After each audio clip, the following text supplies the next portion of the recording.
Olá pessoal, boa tarde, estamos agora começando mais um Ponto a Ponto. Hoje recebo o Stanley que está aqui com a gente para falar sobre ética na família. A gente está concluindo o nosso mês da família e a gente vai falar de ética, já que a gente procura um país mais ético, então vamos começar pelo berço, né? Então vamos entender melhor. Então sejam todos muito bem-vindos, vocês, nossos amigos da Rede Amigo Espírita, que podem interagir com a gente aí pelo chat. O Carlos já está aí no chat para conversar com vocês. E os amigos da TV7 de Campina Grande, que também tem o nosso WhatsApp para interagir com a gente. O celular está aqui do meu lado, só mandar as interações de vocês, que a gente vai participar aqui todo mundo junto nessa grande conversa. Então, seja muito bem-vindo. Muito obrigado, Giane. É um prazer extraordinário a oportunidade que me é concedida. Estou consciente da responsabilidade emanada das minhas palavras. E aqui estou com o objetivo tão somente de contribuir para que essa discussão suscite reflexões profundas no âmbito do seio familiar. Maravilha, então vamos começar. Eu queria que você nos explicasse qual a importância dessa família, desse órgão, do lar, né, na construção do ser humano. A família, por mais que existam modificações, contextos diferenciados, mas a família é sempre muito importante. Mas com relação à construção do ser humano, qual é o seu papel? Indubitavelmente, todo esse quadro de dificuldades que estamos a vislumbrar, sobretudo em nosso país, passa necessariamente pela reflexão do significado da família, no âmbito da construção desse ser humano. Partimos, é claro, na nossa conversa, da compreensão de que o contexto espírita tem por fundamento a conservação da unidade do ser, ou seja, nós temos um começo, temos uma história no meio e teremos um fim. E nesse sentido, a família tem uma repercussão de reunião de seres, cujo propósito é a edificação destes de forma homogênea ou não. Por que homogênea ou não? Porque o Espiritismo concebe e nos traz com muita tranquilidade a certeza de que, antes de aqui chegarmos, já tínhamos esse contexto próprio, autônomo, porém despidos deste corpo biológico. Nós tínhamos um contexto de envoltório diferente, físico diferente, conservando o plano da consciência. Nesse sentido, ao nos reunirmos, o fazemos sob a égide de Jesus, de Deus, que, digamos, a supremacia que exerce sobre todo o orbe, conhece as nossas necessidades, os nossos merecimentos, com um único objetivo, de que através dessas necessidades e merecimentos reunidos ao lado desses companheiros, possamos construir valores de forma a substituir os vícios passados pelas virtudes do presente, cujas consequências serão efeitos no futuro. Efeitos positivos, sem dúvida. Então, nesse sentido, partindo para o âmbito do lar, eu gostaria de começar diferenciando a casa do lar. Muito se confunde hoje, sobretudo pelo apelo da sociedade consumista, de que o lar se edifica nas paredes. E isso não é uma verdade. O lar se edifica no íntimo da criatura humana. E é justamente na permuta desses valores entre pais e filhos, nessa relação de hierarquia sim, mas não de tirania. Hierarquia no sentido de coordenar, de amparar, de orientar aquele ser que está numa idade menor que a sua para a conquista de valores maiores. Este sim é o ponto nodal, é o ponto fundamental que distingue a construção do lar de uma casa. Então, o que a sociedade hoje contempla são casas belíssimas, porém com lares empobrecidos pela não compreensão os objetivos que fazem com que esse ser se reúna em relação com outros seres de forma a progredir sempre. Então, eu creio que a importância da família na construção do ser é justamente a permuta desses valores, porque nós sabemos, no contexto científico, que as palavras podem convencer, mas, sem sombra de dúvidas, apenas os exemplos arrastarão. E aí cabem aos pais compreenderem isso, exemplificando através de conduta que esteja permeada por valores morais edificantes, de forma a influenciar na construção desse ser pequenino que com ele caminhará. E como despertar na criança esse sentimento ético, né? Às vezes nos vem a dúvida de quando muito pequeno, se tem um real entendimento, mas de que forma, de que maneira a gente pode começar a construir essa ética na criança? Bom, nós percebemos que os estágios de comunicação passam necessariamente pela compreensão daquele ser. Não se há de crer por factível que um diálogo com construções teóricas bem elaboradas possa ser absorvido. Mas, assim como a interação do ser para com o animal prescinde de comunicação, o simples sentir e doar já é um modo de começar e encetar esses atos com o objetivo de travar essa comunicação que deve se perenizar na construção desse lar. E nesse sentido, essa permuta de gestos amorosos, cuidadosos, faz com que aqueles seres comecem a se aproximar até o momento em que esta semente possa ser plantada com contextos teóricos, com contextos que despertem a elaboração do próprio ser. Porque nós sabemos que essa transformação, ela jamais se dará de fora para dentro. É uma transformação que ocorrerá com uma elaboração própria. Então, até hoje, a despeito de todas as conversas que já travei, dos livros estudados, eu não identifiquei ainda uma fórmula tão eficaz como a disseminação do Evangelho no âmbito do lar. E aqui eu me refiro ao Evangelho como uma proposta ética de transformação moral, e não como uma proposta de imposição de conceitos religiosos não aceitos por aqueles que participam deste tão singelo gesto de amor no âmbito de uma família. Interessante você falar, porque às vezes a gente sempre diz que a melhor forma de se educar é pelo exemplo. E como você falou do Evangelho, então que exemplos eu vou dar se eu não vivencio esse Evangelho, né? Corretamente, perfeito. E esse é o desafio maior da criatura humana. É promover o encontro da fala, dos escritos, à vivência. Então, eu não posso falar de amor se eu não amo, mas eu posso falar de amor numa perspectiva de alcançá-lo, reconhecendo os meus equívocos e, sobretudo, a minha incapacidade em vivenciá-lo. Já é um estágio evolutivo.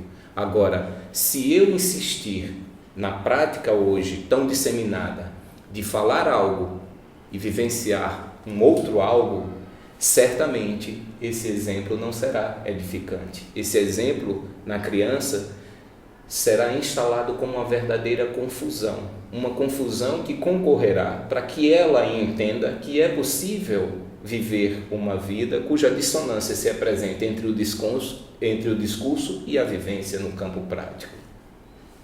E aí, em que momento começa a despertar essa necessidade de construir os valores éticos? Nós sabemos que a criança, ela está circunstancialmente num corpo biológico que limita a expressão do espírito. Mas a criança não denota um espírito criança. O espírito que habita aquele corpo, digamos assim, habitar no sentido para ficar mais evidenciado a posse daquele envoltório, ele tem uma história pregressa, ele tem um cabedal de informações, ele tem uma herança que traz consigo, sobretudo no campo do sentimento, porque você pode até passar pela vida sem estudar, sem ensinar, mas você não passa pela vida sem sentir. Você sente dor, você sente saudade, você sente necessidade de permanecer junto ou de distanciar-se de alguém ou de algo. Então, neste sentido, eu creio que desde o berço nós estamos... Isso porque eu não quero voltar antes do berço, para ficar bem evidenciado que o plano no qual nós estamos nos detendo é o plano material, né? Já existente, o real no campo físico. Então eu creio que todas aquelas emanações, aqueles gestos de cuidados já são o início dessa jornada. Agora, no que concerne a disseminar valores no âmbito teórico, no âmbito da moral trazida à luz dos ensinamentos de Jesus, eu estou convicto que a participação da criança ali já na fase dos 4, 5 anos ela é muito bem-vinda. Até porque nós sabemos que gradativamente o espírito caminha para retomar a sua autonomia pretérita. E isso ocorre numa idade, lamentavelmente, colocada como aborrecente, porque não pode ser tratado dessa forma. O que existe ali é o encontro dele com ele mesmo, e se estes valores até aí não tiverem alcançado sementes suficientes para germinar reflexões nessa vida futura, certamente o comportamento será evidenciado por problemas não só para ele, mas também para os pais.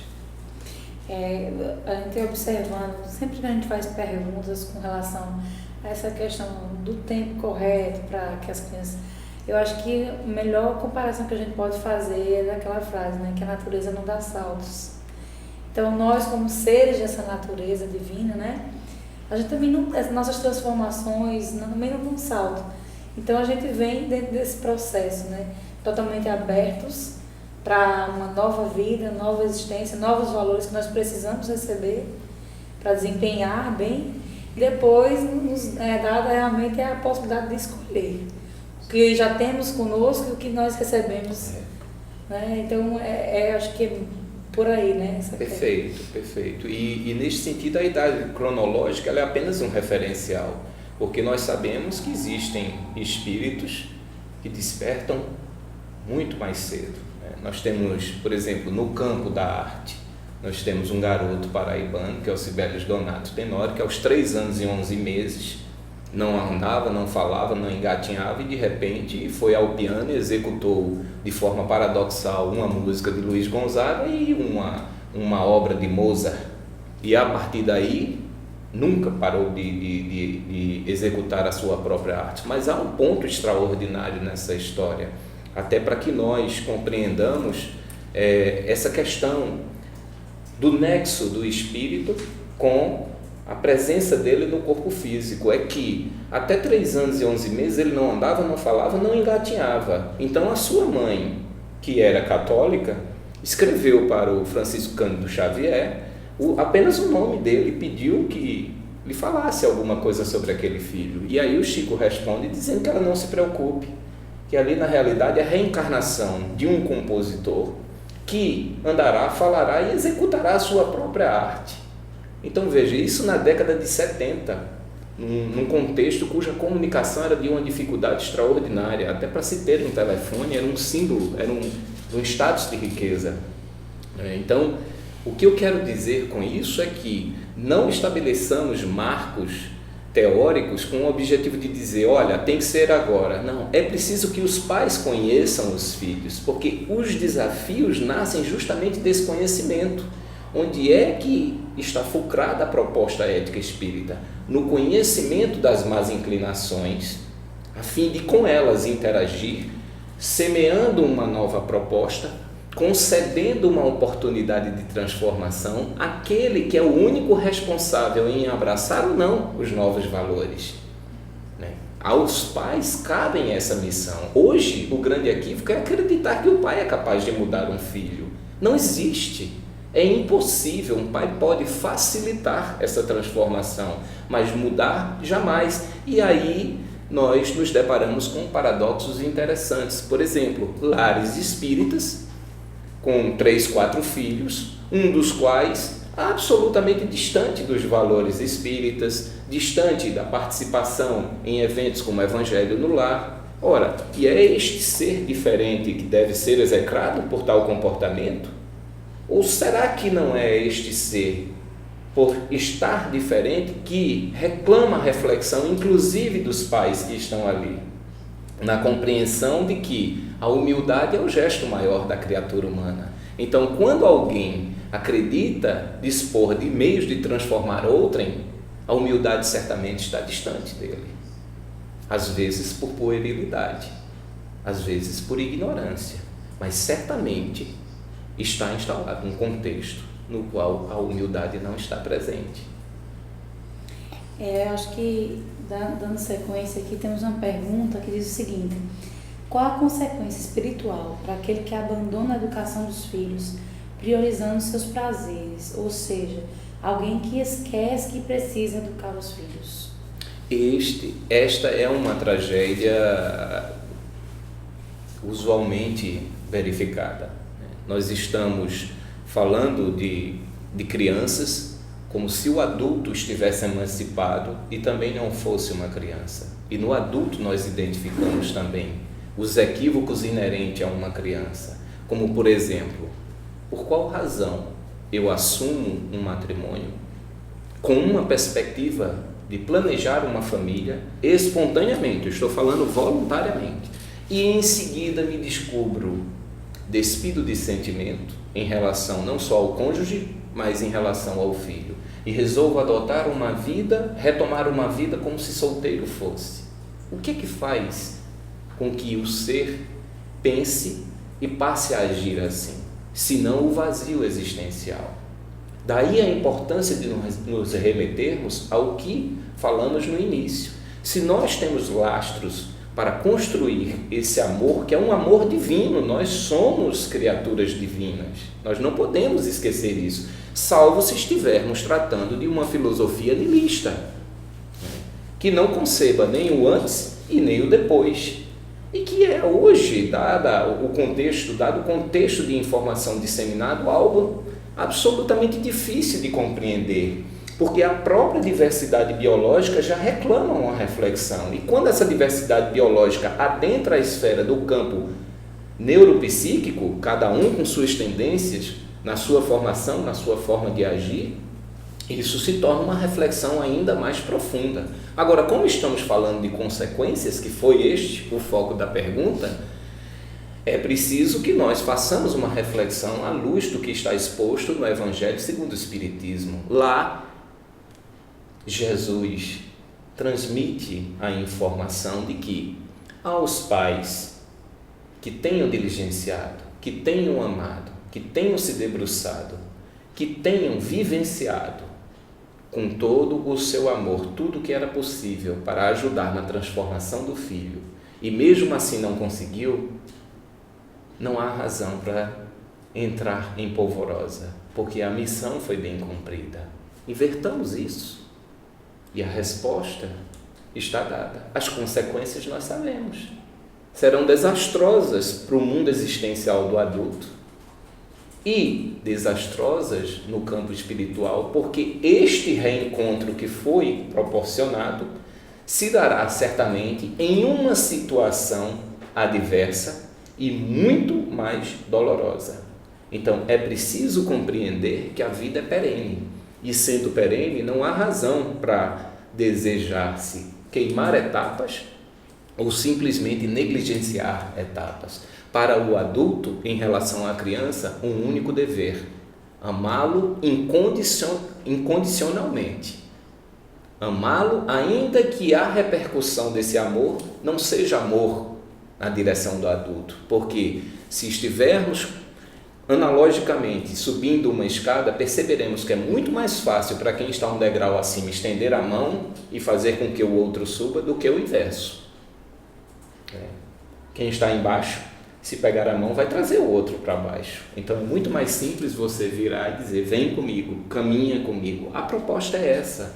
Nós não estamos na Terra com o objetivo de vivenciarmos essa maravilhosa obra denominada vida humana apenas com práticas hedonistas. E o que é que nós estamos vendo? Nós estamos vendo um mundo avançadíssimo do ponto de vista tecnológico e muito atrasado do ponto de vista de moral.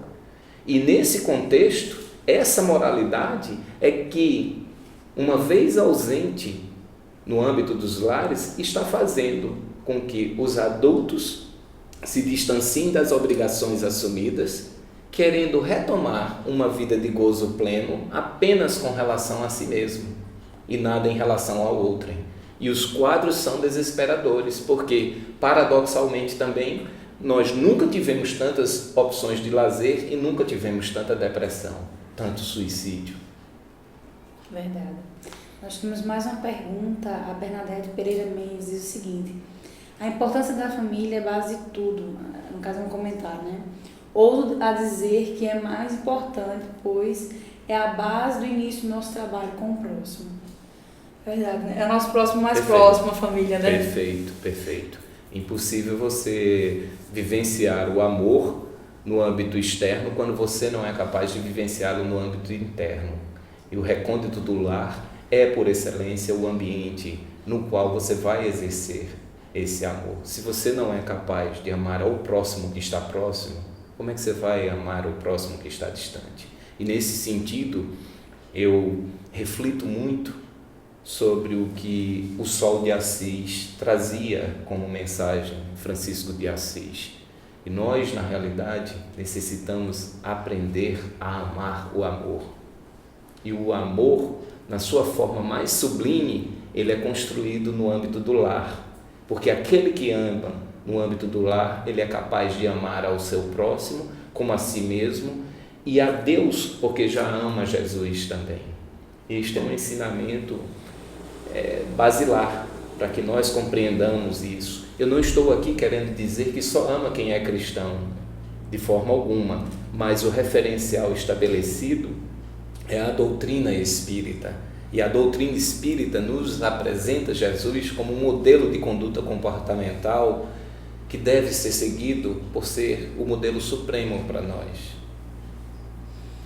Então, dando continuidade aqui à nossa pauta, ainda continuando nesse contexto de pais e filhos, essa relação, às vezes a gente vê pais que no convívio com o seu filho procura ter a conduta mais esmerada, né, para que o filho ache que é um bom pai, uma boa mãe, e até contribuindo para aquela visão que a criança naturalmente tem de um pai super-herói, da mãe heroína também, que são perfeitos em tudo.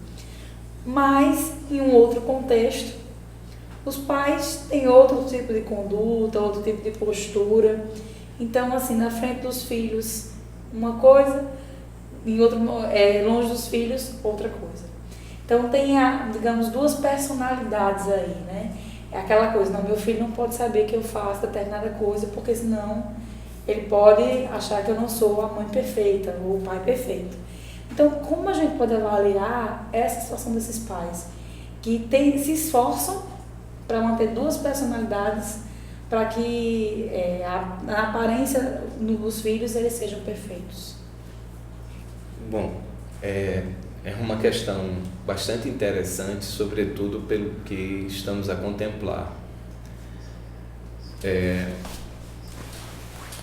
Atualmente, percebemos que, por um lado, existem pais que privam os filhos de compreender as dores, fazendo-os crer equivocadamente que se apresentam na condição de super-heróis. E, nesse sentido, são pais que não querem chorar, não querem mostrar seus próprios dramas, construindo equivocadamente uma ficção na consciência do filho de que que naquele momento chora, sente dor, tem os sentimentos latentes ali com eles, muitas vezes não sabe como lidar, quando atingir a fase adulta, nada disso vai mais acontecer. E aí, o que é que nós estamos contemplando como quadros? Adultos, crianças. Uma geração que teve acesso a um arcabouço tecnológico fenomenal, está em qualquer parte do mundo, no momento em que deseja, e não consegue estar consigo mesmo, não consegue realizar simples tarefas. Há um grande equívoco em todo e qualquer ato humano que tenha por objetivo impedir o conhecimento de si mesmo como a pessoa é de fato.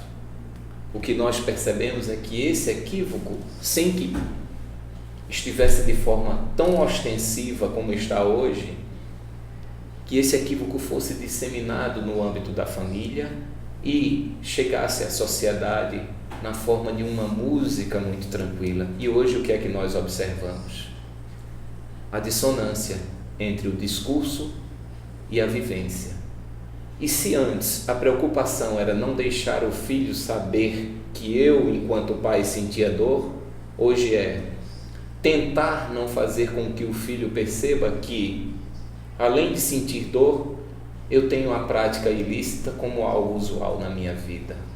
Então, eu sou aquele pai excelente dentro de casa, mas sou aquele homem que lá fora, ao encontrar o primeiro obstáculo que se interponha com o objetivo de não permitir que eu realize o meu próprio desejo, não titubeia e tira o obstáculo do caminho na forma como lhe aprouver.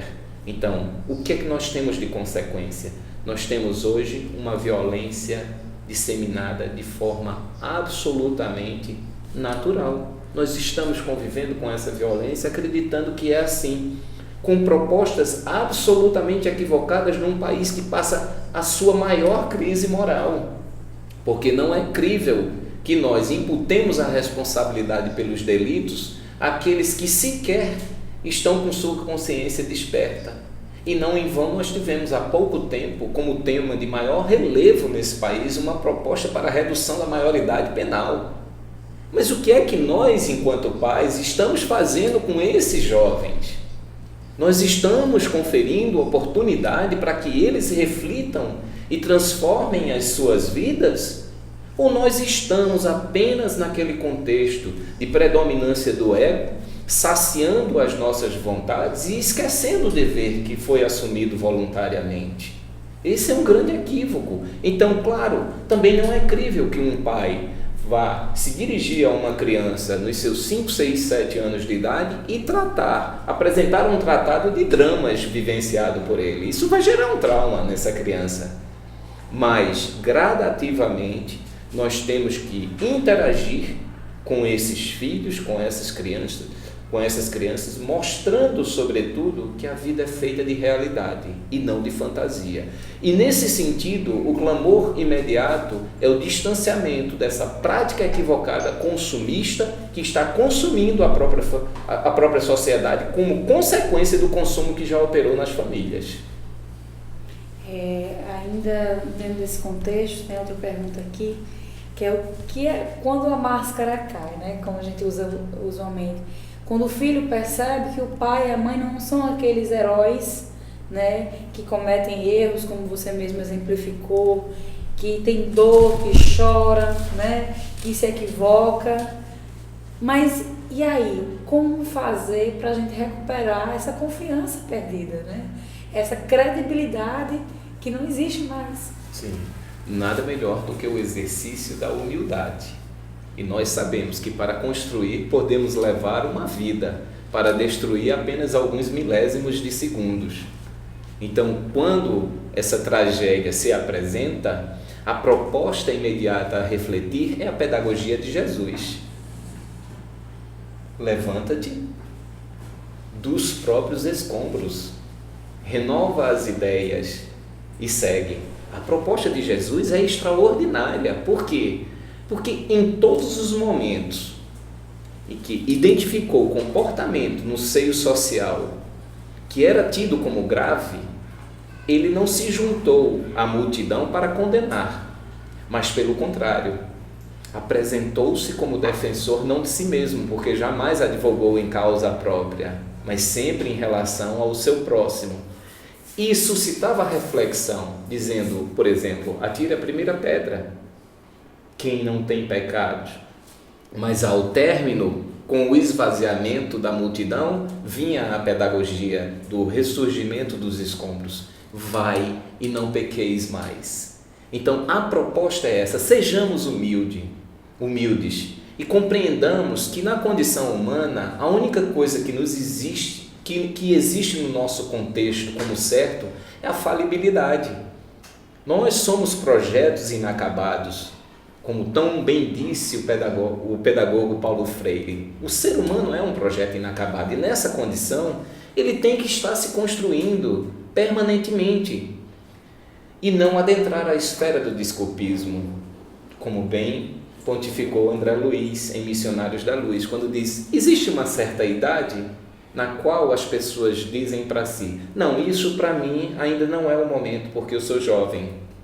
E chega um outro momento que ele diz: não é mais para mim porque eu sou velho, já não há mais tempo para modificar. Bom, se nós observarmos a ótica disseminada pelo Espiritismo, essa esperança ela é renovada a cada dia, porque nós sabemos que nós temos um tempo cronológico no corpo biológico, mas esse tempo não existe para o espírito, despido desse envoltório físico. Então, neste sentido, a prática seja verdadeiro, não tema, porque sendo verdadeiro e apresentando as suas dores e reclamando o pedido do perdão, compreenda que isso leva um tempo para curar. Mas esse tempo é o tempo necessário para você compreender que, a partir daquele gesto humilde, você ressurgirá muito mais forte, muito mais presente no seio daquela criatura que naquele momento enxergou você de forma diferente. E não ouvide jamais que nós não temos a capacidade para realizar julgamentos sobre pessoas. Nós temos a capacidade para realizar julgamentos sobre fatos e extrair destes exemplos que possam concorrer a esse processo de substituição de vício por virtude. Então, torne-se um pai virtuoso, uma mãe virtuosa a partir daquele momento. Não espere retribuição imediata. Não haja como a criança que realiza algo esperando uma retribuição no campo imediato, mas caminhe de forma serena, compreendendo que aquilo é um marco na sua vida, porque a partir daquele momento você se abraça a uma verdade da qual se distanciou no pretérito e, consequentemente, dela não mais se afastará. A gente tem um comentário aqui da Rosângela Araújo, que diz o seguinte: esses pais estão enganando a si próprios. Esses pais estão enganando a si próprios.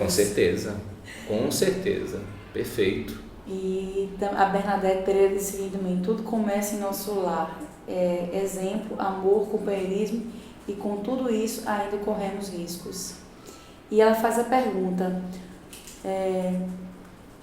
o fato é a filha cresceu sem diálogo por conta por sorte dela mesmo, e agora se diz lésbica aos 16 anos, e a mãe caiu em si.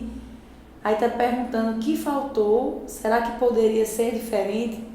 Então aí a gente, para resumir aqui o contexto da pergunta, no caso, a filha que nasceu num lar onde não existia um diálogo. Sim. E aos 16 anos assumiu a condição lésbica, e aí a mãe ficou preocupada, perguntando o que poderia ter feito diferente. E aí ela pergunta aí se poderia ter sido feito algo diferente. Bom, nós, com todo o respeito às compreensões existentes, esse é um dos temas polêmicos no nosso meio social em virtude da não compreensão do que significa uma prática dessa natureza. Isso é uma opção eminentemente da própria criatura. Nós sabemos que nesse contexto, como bem evidenciamos antes, o espírito, ao adentrar o corpo, ao adentrar a vida na Terra, ele traz consigo toda a herança dele, né? E uma opção sexual não denota inferioridade ou superioridade, mas é uma opção. E neste sentido nós nos questionamos: por que imediatamente adotar uma postura que reverte essa visão em termos de julgamento, como se aquilo fosse um ato cuja responsabilidade fosse nossa? Essa é a primeira questão. Nós devemos submeter à reflexão: o homossexualismo é um mal? Se fosse um mal, por que existe no seio humano? Eu não vejo por essa ótica. Não estou aqui a propagar que o homossexualismo seja uma busca, mas eu estou aqui a propagar o que acabei de falar, que nós precisamos aprender a amar o amor. E este amor, ele é incondicional. O amor de Deus, o amor de Jesus, ele foi incondicional. Ele é incondicional. Ele não propôs nos amar mediante o atendimento de condições. Ele nos propôs nos amar na forma como nós nos apresentássemos, com nossos erros, com nossas práticas ilícitas, com o nosso desamor, sobretudo com a nossa rebeldia, porque nós sabemos que hoje, pelo menos 2/3 dessa humanidade ao desencarnar permanece jungido à crosta terrestre justamente pelo nível evolutivo alcançado, ou seja, estão presos às coisas materiais, 2/3. Então, nós estamos inseridos num mundo de provas e expiações. Se no âmbito familiar não há uma compreensão sobre a conduta homossexual, certamente que isso é uma prova e precisa ser trabalhada. Trabalhada como? Eu não vejo outro meio senão através do amor, através da compreensão mútua, através da aproximação desses pais em relação a esses filhos, para compreender e ampará-los. Porque você imagine, nós estamos tratando de um tema que no passado foi tratado como um mal a ponto de se sugerir que deveriam ser exterminados. E não em vão, nós estávamos conversando num meio com adolescentes e um me indagou uma vez: mas para realizar o bem é preciso a religião? E eu disse: não necessariamente, mas façamos uma reflexão. Um pai entende que o homossexualismo é algo que ele não admite para o filho e que se isso algum dia eclodisse como comportamento, ele faria qualquer coisa para acabar com este mal. E eis que descobre que o filho é homossexual. Então, na cabeça dele, qual é o bem a ser realizado? É extirpar o mal. E ele entende que dispor daquela vida que deu errado na concepção dele é o meio de realizar o bem. Na cabeça dele, ele está realizando o bem. Mas se tivesse um parâmetro religioso, com uma proposta de transformação moral, compreenderia ele que isso seria um bem ou um mal? Então o jovem olhou para mim e disse: agora eu compreendi.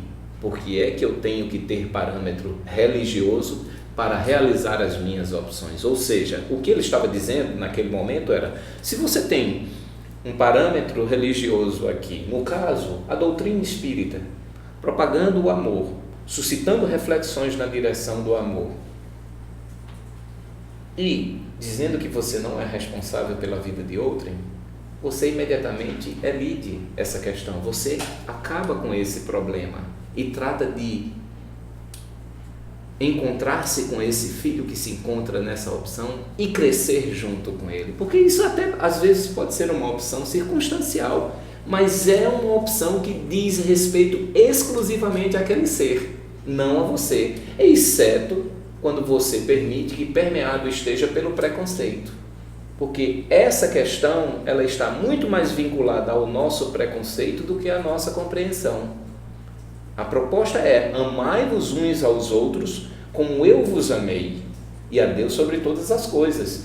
Então, ele nos amou e não disse que não amaria a quem fizesse uma opção de homossexualidade. Essa proposta não existe, porque ela pertence ao recôndito do próprio ser humano. Então, eu observo por esse viés. Eu não vejo culpa nisso aí e, certamente, a única coisa que a gente pode dizer é: se não deu para realizar algo e este algo gerou um complexo de culpa neste momento, então que este complexo de culpa seja trabalhado daqui para frente. Sem amor é impossível de acontecer. Ela até falou que cresceu sem diálogo, mas sempre é momento para começar a dialogar. Com certeza, né? Com certeza. Então, já que não houve diálogo até então, agora que tem essa condição diferente, né, que a filha expôs uma opção, então que se discuta, que uma ouça a opinião da outra e busque um entendimento, tomando como base o amor, que você bem falou. Lembrando que é um entendimento, né, que não é uma construção para uma imposição, é um entendimento. Chegou mais uma pergunta, que a Cécio Bragança diz o seguinte: Estive numa palestra falando mais ou menos sobre esse tema e a expositora foi muito feliz em falar que para os outros somos muito pacientes e passamos por bonzinhos, mas dentro de casa somos tão intolerantes e que a gente passa por cima da toalha ou da coisa e dizemos, tá com a mão furada, mais ou menos assim. Então eu acho que essa aqui tem com relação à nossa próxima pergunta, né?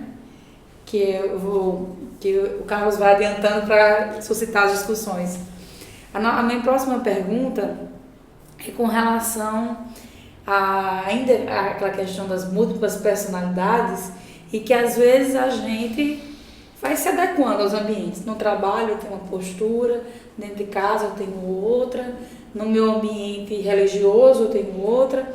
Eu até, vendo a pauta, quando chegou nessa pergunta, eu lembrei muito do vídeo do canal Amigos da Luz, que é Eu Mesma e Eu Espírita. Então eu até recomendo que vocês procurem no YouTube o canal Amigos da Luz, que é excelente e traz vídeos divertidos à luz da doutrina. Então ele mostra justamente esse contexto em que a pessoa diz, não, vamos nos reunir, monta a reunião das várias personalidades, não, vamos ter que entrar no consenso, senão eu vou acabar ficando louco. Mas com relação à família, a gente tem as referências, né? Porque os filhos, você convive, então se você está no ambiente religioso, está a família toda, em casa a família, e às vezes em algumas situações de trabalho, em confraternizações, a família também está presente. E acaba que os filhos começam a perceber essa postura diferenciada, às vezes um tom de voz mais brando, ou às vezes um tom mais extrovertido, que permite brincadeiras, palavrões, e aí vai alternando, né? E aí como é que a gente pode avaliar essas referências para a família? Essa pessoa que tenta se amoldar aos ambientes e acaba tendo várias personalidades. A percepção que eu tenho é que se trata de mais um equívoco a apresentar a puerilidade da criatura humana. Hoje nós vivenciamos no âmbito do trabalho uma situação que concorreu para essa fragmentação da família. Hoje são os pais trabalhando. Outrora um pai trabalhava e conseguia prover as necessidades materiais da família. Hoje estão ambos praticamente no mundo e os filhos em casa. Então, neste sentido, o que é que nós temos observado no âmbito do trabalho, por exemplo? A disseminação de fobias, né? Assédio moral, assédio sexual, a demonstrar que a criatura humana encontra, sim, de fato, com a alma enferma. E por que isso acontece? Justamente por conta dessa dissonância entre o que eu sou perante família e o que eu sou perante sociedade. Enquanto não encontrarmos esse ponto que promova esse comportamento equidistante de forma que eu seja uno onde quer que esteja, nós iremos nos deparar com quadros dessa natureza. Então, aquele pai maravilhoso, muitas vezes, é o chefe tirano, é o chefe que está promovendo a desarmonia em outra família pelo ataque que promove ou a mãe ou o pai ao pai com quem trabalha, ou vice-versa. Aquele homem brando e pacífico no ambiente de trabalho, cuja estrutura se apresenta de forma covarde no sentido de enfrentar os desafios, se comporta como um tirano no lar. Essa não é uma proposta para quem, compreende a necessidade de avançar, né? E demonstra uma postura de orgulho, de vaidade e, sobretudo, de egoísmo. E o egoísmo nada mais é do que, segundo os espíritos que nos orientam, a chaga da humanidade. Tudo que nós estamos vivenciando tem como centro o egoísmo. E ao adotarmos postura dessa natureza, nós estamos nada mais, nada menos do que sendo egoístas, porque não estamos conferindo oportunidade de nos apresentarmos como verdadeiramente somos. interferindo em vidas, seja no âmbito da família ou da sociedade, de maneira equivocada e não concorrendo para essa pacificação tão almejada no âmbito da sociedade, porque enquanto a família estiver enferma, a sociedade não poderá estar bem. Agora nós vamos para um outro contexto, que é quando um pai ou uma mãe apresenta ter uma preferência por um filho. Aí a pergunta é onde é que isso fere a ética dentro da família, quando essa preferência fica explícita. É natural que isso ocorra. Nós bem sabemos que a reunião familiar se dá também no âmbito da afinidade. Não é só problema a família. A família tem reuniões extraordinárias de seres que estão aí percorrendo vidas e vidas juntos, né? Trabalhando com um objetivo, com valores, inclusive homogêneos, percepções dessa vida de forma una. É natural que isso ocorra, mas para os pais nasce aquela obrigação de, em identificando essa afinidade, tratar de disseminar condutas no âmbito do lar, de forma que esta afinidade não seja perceptível a olhos nus, no sentido de preferência. Compreensão da razão pela qual a afinidade existe, porque aí nós voltamos àquela questão que o ser humano sente, né? Ele pode não falar, pode não escrever, mas ele sente, então ninguém tem como negar, isso existe. Agora, transformar a afinidade numa preferência é estabelecer trincheiras de batalha dentro da família, disseminando por parte dos filhos em relação a este com quem guarda maior afinidade o ciúme e, consequentemente, comportamentos equivocados, e também a percepção de que os pais não os amam, e sim apenas aquele filho. Claro que isso é algo natural, isso naturalmente ocorre, mas quando esta forma natural, que normalmente é perceptível do filho em relação ao pai, começa a vir à tona, é preciso que esses pais passem a refletir sob a ótica da transformação moral proposta por Jesus e compreendam que não será possível construir aquela família com vistas a melhorar a sociedade se não amar a todos os filhos de maneira indistinta e incondicional. A Bernadette nos trouxe outra situação.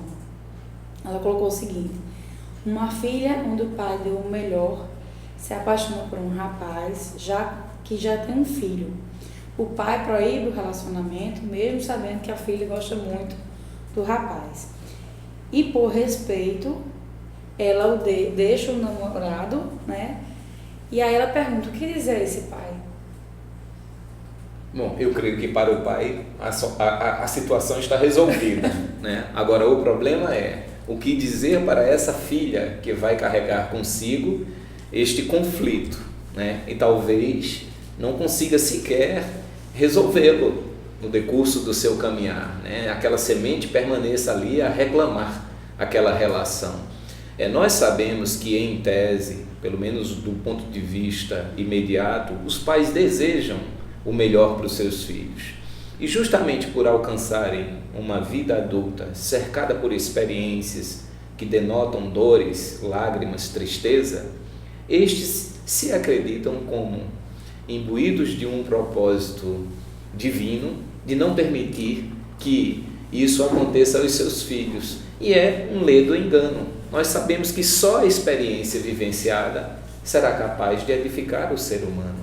E neste sentido, a despeito de ter um pai toda uma orientação voltada para evitar aquilo que ele compreende como um prejuízo, como algo equivocado, é preciso que tenhamos serenidade para compreender as opções dos nossos filhos. Claro, não estou aqui dizendo, e não diria jamais, que essa opção deve ser respeitada incontinente, ou seja, de forma cega.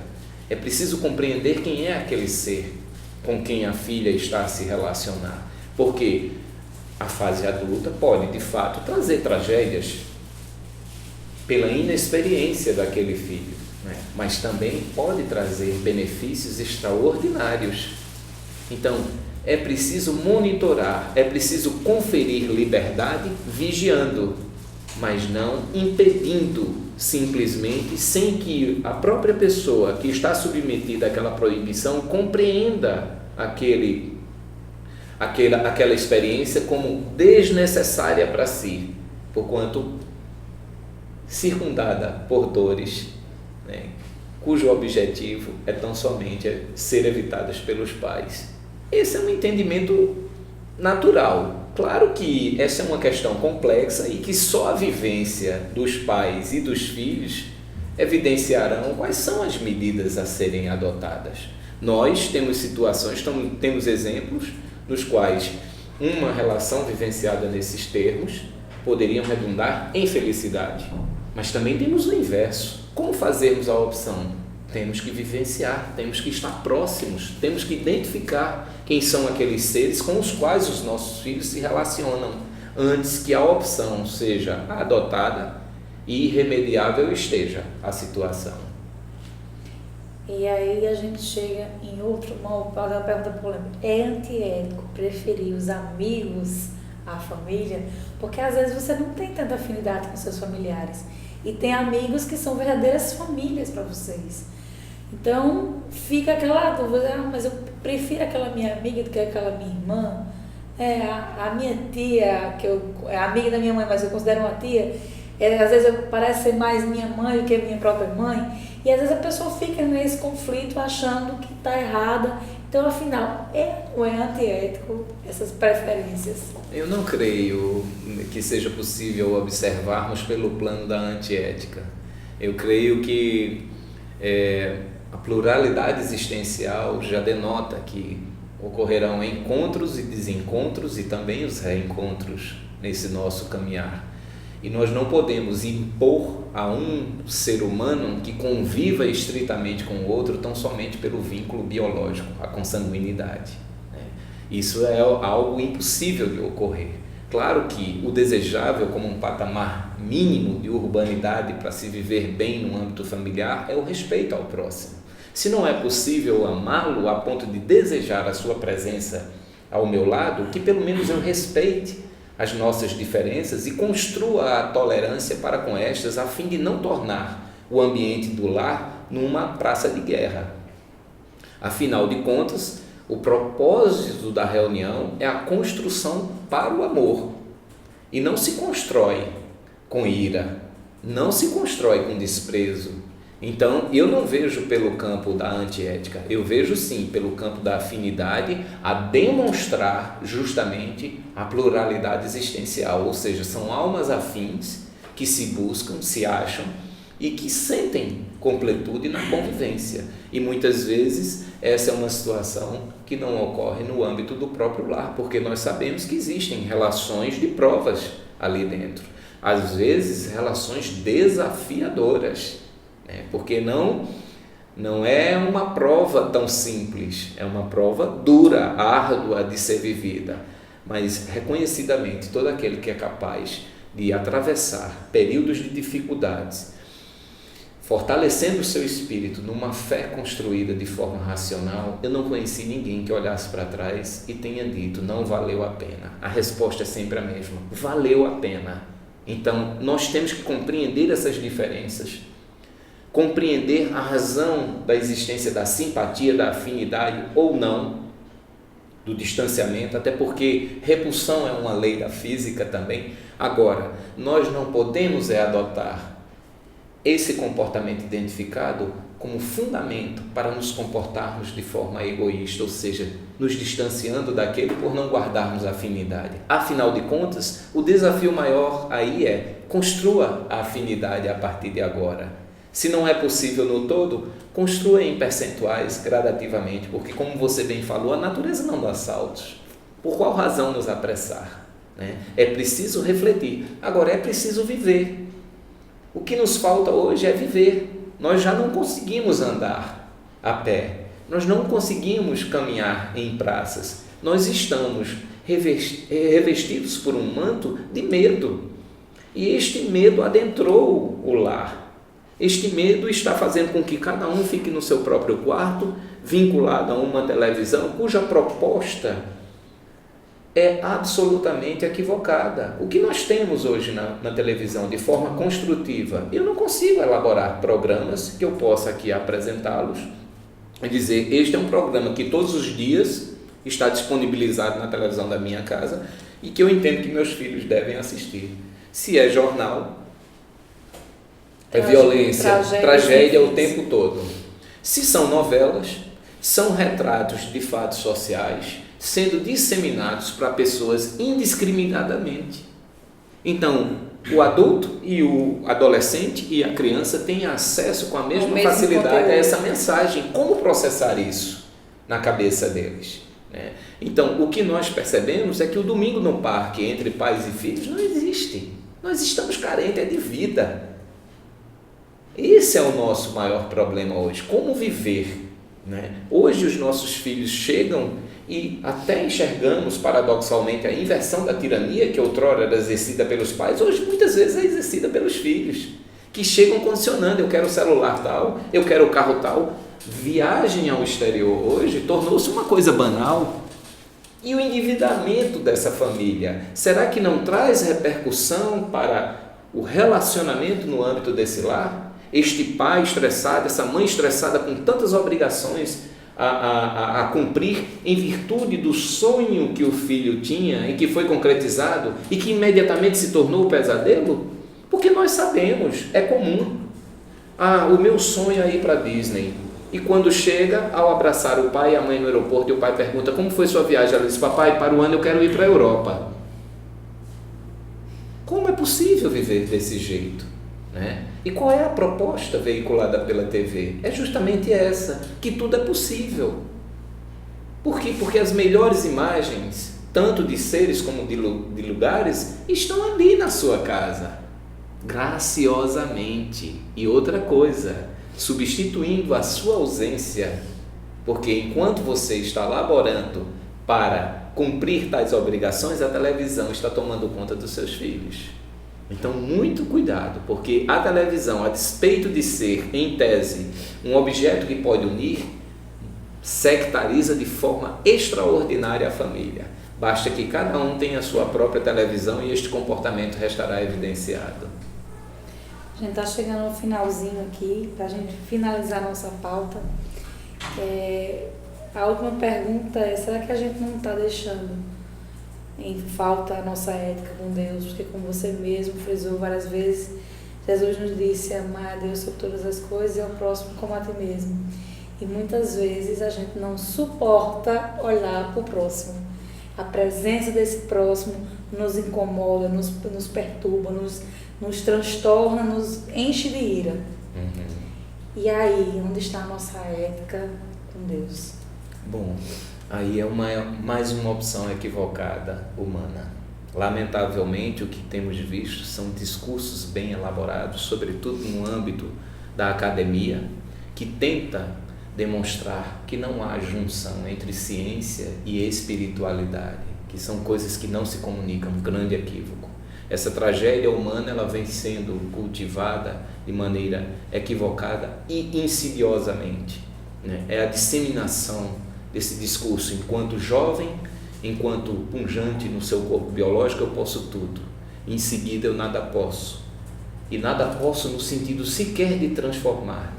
Por quê? Porque perdi o tempo. Não é essa a proposta. A proposta é partir do simples em direção ao complexo e não do complexo em direção ao simples. Ama o teu próximo como a ti mesmo. Proporciona realmente isso no âmbito do lar e dá um tempo de maturação para que possas verificar os efeitos. O problema é que nós estamos construindo sempre hipóteses e querendo colher efeitos imediatos, e isso não é possível. Os efeitos serão observados no decurso do tempo, sobretudo porque devemos, antes de mais nada, compreender que nós não temos filhos. Os filhos não nos pertencem. Os filhos são de Deus, como nós o somos. Nós somos gestores de condutas através de presentes divinos que nos são concedidos na forma de filhos, mas jamais possuímos os filhos. Quem possui os filhos são a sociedade. É a sociedade que está aguardando e dizendo: vem, contribui para que eu amanhã esteja melhor do que hoje, porque esta é a proposta existente na tua casa também. Então, nós desejamos que os nossos filhos sejam melhores amanhã do que o são hoje. E a sociedade assim também almeja. Por qual razão vamos denegar isso? Agora, é possível encontrar métodos através de uma ciência materialista? Não creio. Esse método está na compreensão desse discurso maravilhoso, extraordinário, que se perenizou ao redor do mundo por ter sido veiculado de forma simples. Porque Jesus não deixou nada escrito, porque sabia que a confusão seria grande, mas exemplificou.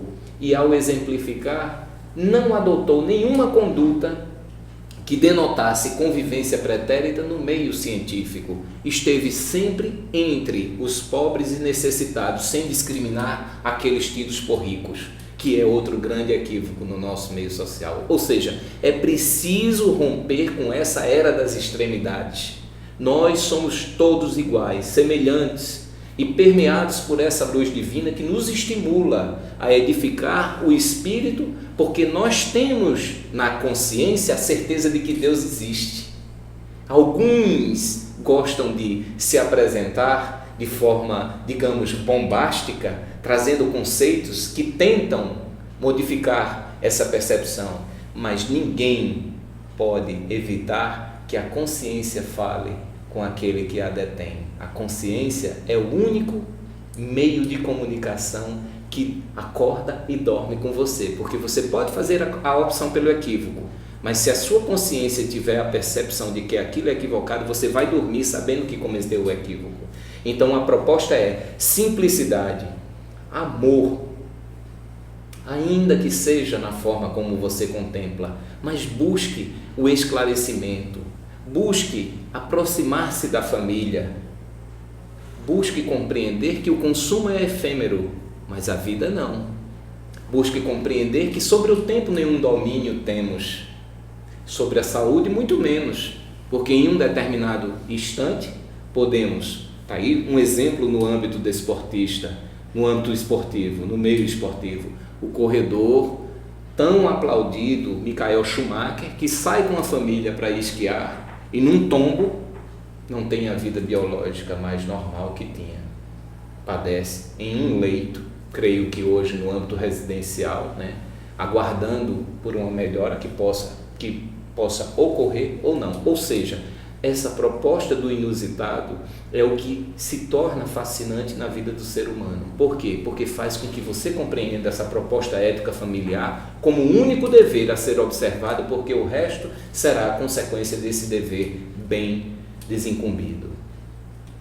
Então, estamos terminando. Agradeço demais a sua participação no nosso programa.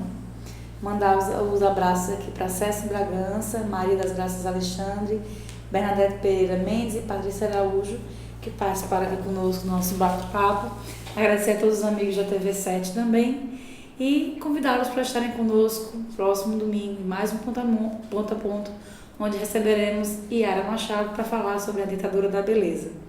Então, como nosso amigo bem falou, vamos construir uma família mais amorosa, que a gente possa realmente fazer reflexões sobre a nossa família e não pensar no que a gente deixou de fazer, mas sim no que a gente ainda pode fazer, no que a gente pode construir, na diferença que a gente pode ser uns nas vidas dos outros.